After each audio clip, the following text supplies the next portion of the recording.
Bom dia a todos, bem-vindos a mais uma aula de História e o tema da aula de hoje será sobre a crise de 1929, que foi a maior crise financeira do século XX, atingindo não somente os Estados Unidos, mas o mundo inteiro. Então vamos lá? Bom, definição.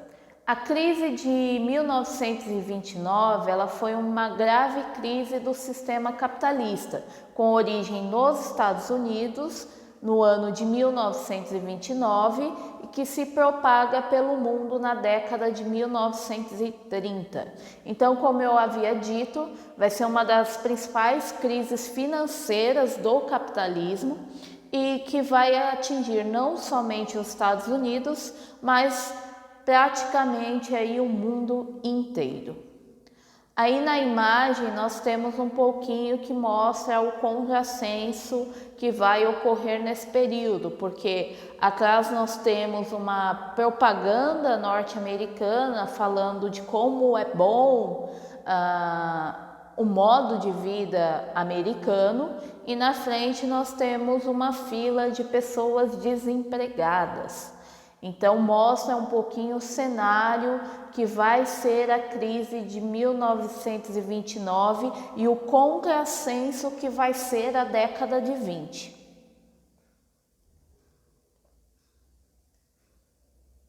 Bom, é importante ressaltar que os problemas que levaram a essa crise, eles são anteriores a 1929, praticamente aí 10 anos antes. Nós temos um comércio internacional no qual os Estados Unidos ele vai se destacar, principalmente após a Primeira Guerra Mundial.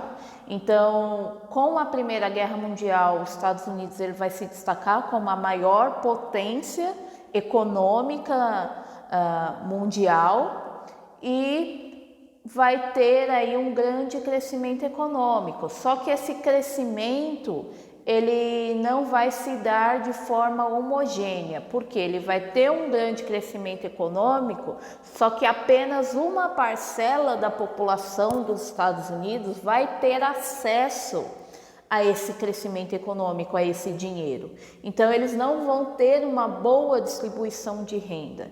Então, basicamente, eles têm um país que está enriquecendo, só que grande parte da população não conseguia viver esse crescimento. Bom, nós vamos ter uma situação também relacionada à produtividade, o aumento da produtividade.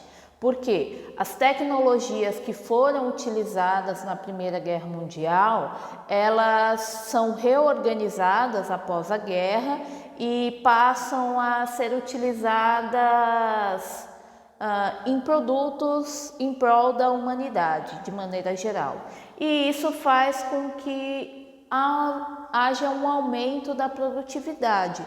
Só que quando você utiliza uma tecnologia na produção, automaticamente essa tecnologia acaba ocupando o espaço dos seres humanos. Então, ao mesmo tempo, você tem a utilização de novas tecnologias, o aumento do desemprego, porque as máquinas substituem os seres humanos, e o aumento da produtividade. E vocês vão ver como que isso vai acabar afetando, de certa forma, a economia.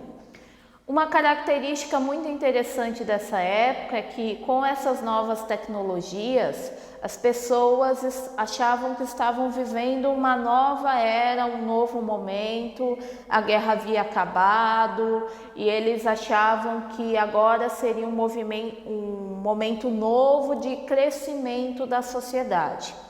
E os Estados Unidos estava vivenciando muito isso, com um rápido crescimento econômico, o que deu origem ao chamado American Way of Life, que é o estilo de vida americano.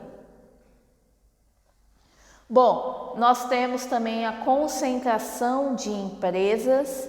Então, nós temos um quadro no qual as empresas estavam crescendo e enriquecendo muito, Em contrapartida, as populações mais pobres não viam esse crescimento. Então, muitas pessoas ficaram desempregadas por conta das novas tecnologias entrando no mercado financeiro, no mercado econômico. A distribuição de renda não era bem feita, então basicamente era um crescimento que gerava muito lucro para as empresas. Em contrapartida, as camadas mais pobres da população não viam assim tão fortemente esse crescimento. Bom, os Estados Unidos, por conta do crescimento econômico, dessa sensação de melhoria, ele vai passar por um grande momento de prosperidade, que é o que eu havia falado anteriormente com relação ao American Way of Life. Esse estilo de vida americano, ele está relacionado com o aumento da produção e automaticamente o consumismo. Era uma ideia de que a felicidade ela só era alcançada a partir do consumo. Então, se eu tenho dinheiro para consumir os produtos que eu quero, ter as tecnologias que eu quero, eu sou feliz. Caso contrário, não.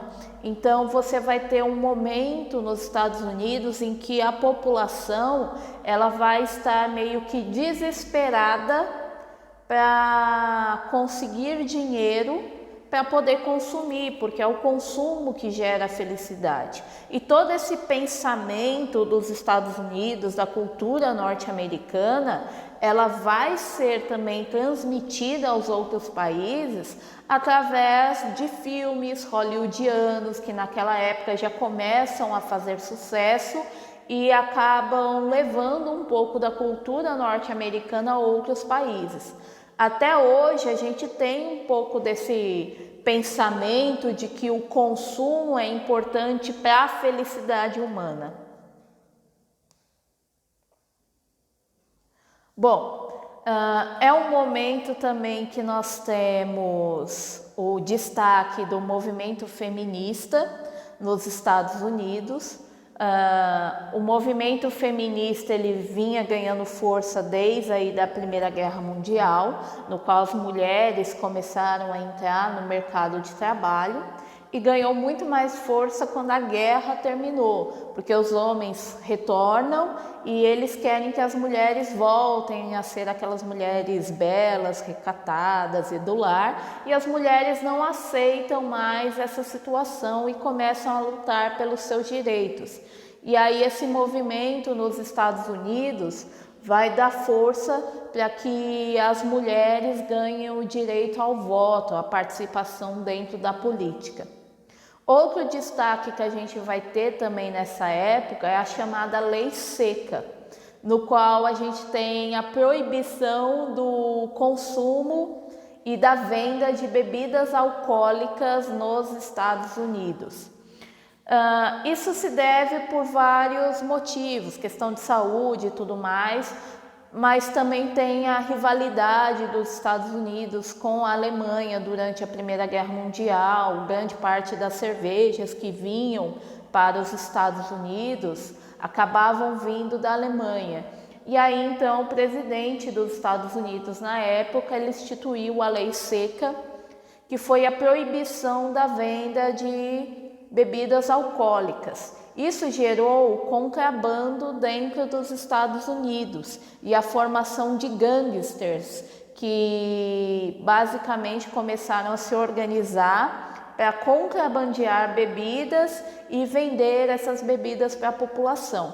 E aí no caso nós temos o maior gangster em destaque nos Estados Unidos, que foi o Al Capone.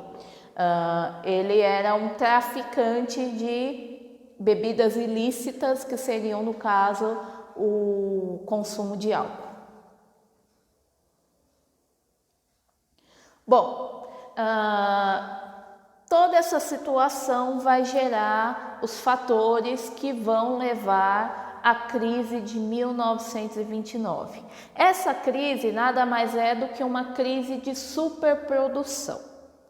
Por quê? Porque nós vamos ter o aumento da produção e a queda do consumo. Como eu havia falado, os Estados Unidos estava produzindo em grande quantidade. Durante o período da guerra, estava tudo ok, porque os Estados Unidos acabou abarcando o mercado consumidor europeu, americano. Então, nesse quesito, estava tudo tranquilo. Quando acaba a guerra, nós vamos ter algumas mudanças no cenário. A produção dos Estados Unidos vai aumentar, só que a venda desses produtos não vai ser a mesma que era um tempo antes aí da crise de 29. Então a gente vai ter uma crise de superprodução. A superprodução na agricultura, ela vai se dar principalmente por conta do uso de novas tecnologias que vai gerar um rápido aumento da produção. E aí nós temos uma charge que representa um pouquinho esse momento.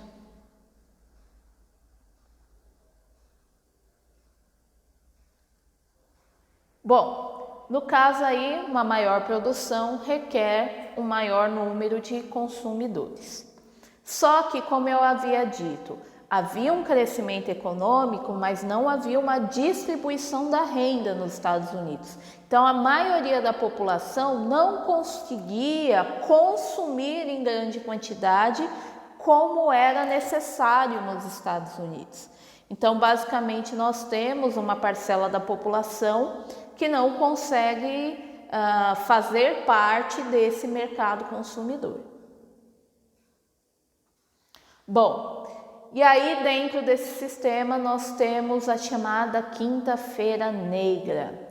Essa Quinta-feira Negra é o dia que marca a quebra da Bolsa de Valores de Nova York.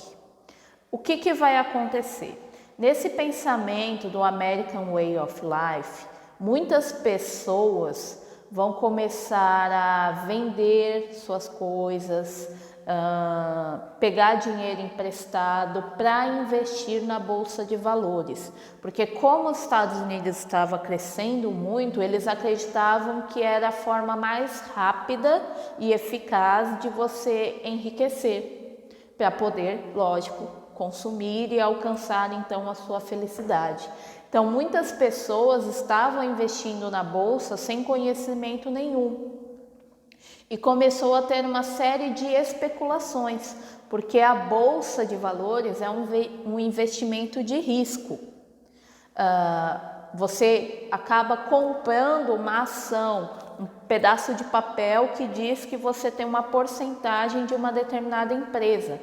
Só que você compra essa porcentagem da empresa através das especulações, que é o quê?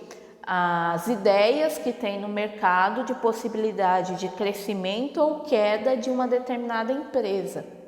E aí o que acontece? Muitas informações que estavam sendo lançadas no mercado eram informações erradas. Então, de empresas que estavam praticamente falindo e as pessoas acabaram comprando ações, de empresas que nem sequer existiam, empresas fantasmas, e as pessoas também compraram ações. E aí, o dia da quebra da Bolsa de Nova York foi o dia que essas informações começaram a ser divulgadas e as pessoas começaram a perder tudo. Então, todo mundo que tinha ação na Bolsa de Valores em alguma empresa, independente se a empresa era boa ou ruim, começou a querer vender as ações. E basicamente todo mundo querendo vender e ninguém querendo comprar as ações, a gente tem fatalmente a quebra da Bolsa de Valores. Lembrando que eram pessoas do mundo inteiro que investiam na bolsa. Então, basicamente, você tem pessoas que perderam tudo em uma questão aí de algumas horas, de alguns minutos na Bolsa de Valores. Isso fez com que muitos empresários cometessem suicídio porque eles haviam perdido tudo. Bom, com a quebra da Bolsa de Valores, começou meio que um efeito dominó. porque uma coisa acabou levando a outra. Então tem a quebra da Bolsa de Valores, muitas empresas ficaram quebradas, falidas, isso gerou um grande desemprego nos Estados Unidos. E aí é lógico, os Estados Unidos entra em crise, todos os outros países que tinham comércio com os Estados Unidos, que dependiam dos Estados Unidos, também entraram em crise econômica. Então, os países europeus que tinham empréstimos com os Estados Unidos, que estavam devendo os Estados Unidos, acabaram sendo afetados pela crise. O Brasil, que vendia muito café para os Estados Unidos, foi afetado pela crise, porque os Estados Unidos parou de consumir o café brasileiro e o Brasil então vai ter uma crise de superprodução de café. Então, de certa forma, como a economia já era uma coisa globalizada, a gente tem o efeito dominó. Estados Unidos cai e sai derrubando todos aqueles países que dependiam dele. Bom, dessa forma, como consequência da crise de 29, nós temos uma queda da economia mundialmente falando. Nós temos o surgimento de governos totalitários, então começa a se ter aquelas propostas de mudanças dentro da sociedade ganhando força. Então nós temos as ideias comunistas e socialistas ganhando força nesse momento dentro da sociedade como uma solução para a crise econômica, que foi uma crise do sistema capitalista. Então o sistema que se opõe ao capitalismo começa a ganhar forças, e aqueles movimentos de extrema direita também começam a ganhar força, como uma solução rápida para a crise, mantendo a burguesia no poder, que é o caso de alguns governos totalitários. Então, nós vamos ter o surgimento e a força desses governos entrando aí no cenário mundial. Então, nós temos aí na imagem a foto do Hitler, que foi um governante totalitário de direita na Alemanha. No meio nós temos a foto de Stalin, que foi um governante totalitário de esquerda na União Soviética. E por último, aí na primeira imagem, nós temos o Mussolini, que foi aí um governante totalitário de direita também na Itália. Então, basicamente, esses regimes totalitários, extremistas, eles vão acabar tendo muita força nesse momento de crise. Bom, como que os Estados Unidos, então, vai resolver essa crise econômica?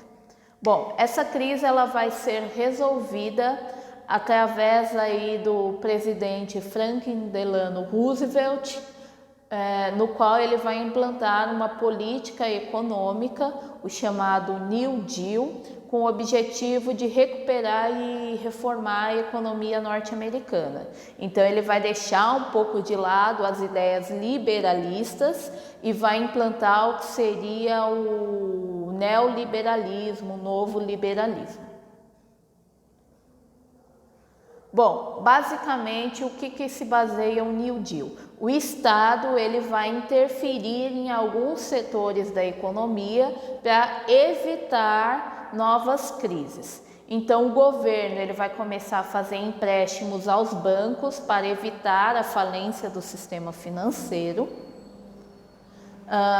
Vai ter a criação de um sistema de seguridade social, com destaque aí para o seguro-desemprego e a Lei de Seguridade de 1935, e os trabalhadores vão começar a ter direito a uma organização sindical, que era uma forma também de proteger os trabalhadores e darem garantias aí de condições de trabalho, salário, para que esses trabalhadores possam também consumir. Porque para você girar a economia, não é interessante ter um grande número de pessoas desempregadas.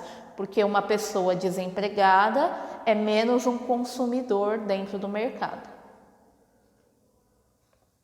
Bom, vai se ter também um estímulo à produção agrícola para que não houvesse falta e aumento do preço dos alimentos.